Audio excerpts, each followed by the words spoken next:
Is it taking place? Is there a boycott? Yeah, we talked about it on so Arc Monkey. Yes. What are my thoughts on the boycott taking place? I'm sort of boycotting it just by default because I haven't spent any money on the game for a couple of weeks just because I'm out of money. But I think it's I don't know. I I don't know. I don't know how I feel about it. I think it's, you know, kind of interesting. I don't know what I don't know. I don't know. I don't know. No, I don't want to talk like maybe they I haven't researched it enough. Like I haven't talked directly to anybody that's really seriously adamant about this idea. Obviously I want Top War to I think there's opportunity to do a much better job of do a not much better necessarily, but do a better job of I don't know, to be honest, I haven't really had any issues with what they're charging for the game and what the expectations are. I think they've been doing a pretty good job of offering, like, I mean, May's a new hero, right? We've talked about it earlier in the stream. All new heroes, all new orange here. As long as you're constantly, if as long as you're dedicated to the game, you can get every new orange hero free to play. You do not have to spend any money to get a new orange hero. I mean, it takes a long time to upgrade, so it's like a lot of the minds again going back to mindset I think a lot of the reasons people boycott is because or want to boycott is because their mindset is such that they feel like they should be able to upgrade their units and level and heroes faster.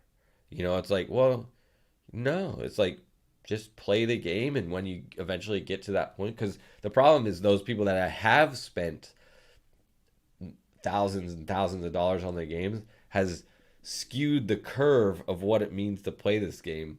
So there's like those whale types players, as you hear people talk about all the time, have skewed the curve. So as long as those whale players exist, then it makes it seem like everybody else has to match that, and it's like you're never going to match that unless you spend a lot.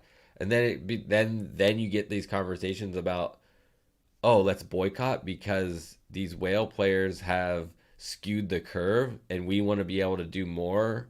And I suppose it's whales saying, like, what is they're saying, they actually, it sounds like from what I have heard a little bit about it is they want more free to play options, even though they're the whale players. So it's like they're looking out for the little guy in a way, but it's just, you've already skewed the curve though. It's like, and from what I've seen since I started playing, and I've mentioned this before, Top War, the River Games or whatever, has been offering more things for free, more base skins, more heroes, more things like that for free to play players. It's just there's also an element of, the pay to play. You can then pay to upgrade a little faster or do a little more things. So I'm not totally convinced that the boycott is legitimate. I mean, it feels yeah, I don't know. We don't. I was gonna go somewhere where I don't need to go, but it feels like there might be an element of privilege involved with it. It's just kind of like, what do you expect? You don't. It's your choice completely to spend as much or as little on the game as you want and play the game within what's reasonable for you. You don't have to. You don't have to spend any money on the game. It just means you're going to be playing the game a little bit different, but they do offer, if you pay attention to people like me and Wannabe Gamer and Top War Hero, who are all pretty much budget to low spending players. Like, I think Wannabe Gamer has been the one that spent the most on the game out of the three of us. Top War Hero has pretty much been pretty solidly free to play ish type player. He said he spends on the monthly March when he's doing war, Eternal Lands, so he'll spend a little bit here. So he'll be very budgeted. He's like the personification of a budget to play. I'm pretty budget to play too. I'm like I've probably spent a close to $1,000 over the year plus that I've been playing the game. It's probably pretty close to how much I spent. So spread that out over 13 months. $100 a month have I spent? That could be close. The monthly March, I don't know, maybe a little less than 1,000. That seems high now that I think about it like that. So I don't know. It just it's all I don't know. I honestly don't know how to, because I don't think it'll affect the developers' decisions whatsoever. Alex, what's up? Thanks for joining. Hopefully that was like an interesting tangent on the whole potential boycott or whatever that's happening. 'Cause like I said during the conversation that we had with Top War Hero and Wannabe Gamer, I think I honestly feel like they're making way more money consistently off of new players that spend their 15 to 25 to $30 when they first start the game, and they're like, oh, let me just spend a little bit to get going into the game. Um, I think they make way more money off of that. And then there's like everything that we're involved with. When you're involved with the thing, you feel like a lot more people know about what you know than the reality. And I'm sure there's thousands and thousands of players that have no idea about the Discord, that have no idea about these YouTube channels that we make, that just log into the game, don't really know they're in their world. There's like all these maybe potentially random players that are just kind of like hanging out, and maybe eventually they kind of learn about the alliances. I'm trying to find, like, who's this person? It's just like, does this person even have any clue about how the game works, the philosophy of the game, the culture of the game? That guy's probably not been logged in for a long time, but like this guy, he's got a shield on. He's out here. Does he have any idea of how this game actually works? He's a level 30. Um, it's like, why would somebody be in this super random spot with a shield on? He's probably just doesn't, I don't know. There's a good chance that he has no idea how this game works in terms of the culture of the game, and he's just playing. He got assigned to an alliance. Like, what is the PMD alliance? Um, you know, who knows? I mean, it's a highly disorganized alliance, if whatever it is. But who is this person? I mean, Aaron number 2. Who knows? He might have no clue. And there's probably thousands of players that just like him that maybe spend a few bucks here and there on the game, and I feel like they make way more money off of that than they do off of these people trying to organize a strike.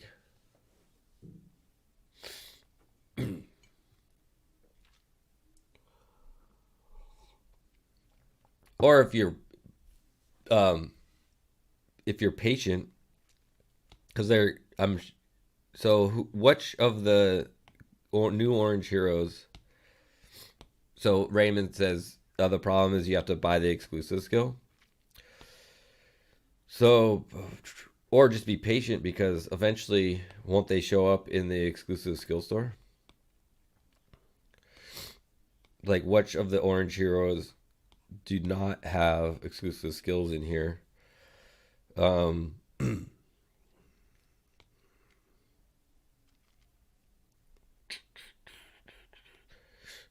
I feel like they'll eventually show up here. I'm trying to look for one. Like, who you, I guess, is one exclusive that's probably not here. So we'll see. It's just might be a time-based thing then, because there are still a lot of good heroes that have exclusives. I don't know. Aya's here now, and that she's a fairly new hero. So I don't know how.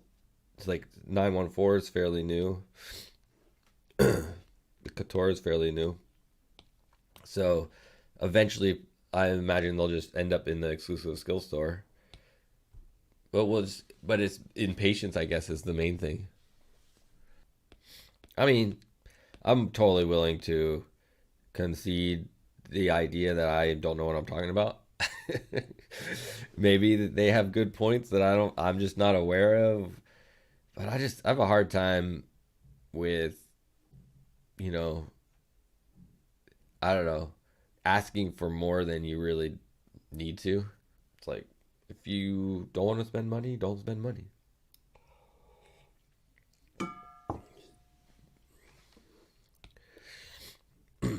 I just hope, I don't know. It's like that's the point. I mean, you play games, they want to you it's a give and take. Spend money or not. I think it's like figuring out whatever game you're playing. I know like World of Warcraft has like you have to spend a monthly subscription to play that game. It's like you spend monthly subscriptions to play to do your Netflix and all that stuff. You The new nature of games is it's not just a one time spend once and you're done, one and done, like it used to be when I was growing up with like Nintendo games. You bought the cartridge, you spent $30 to $60 on the game or whatever, you were done.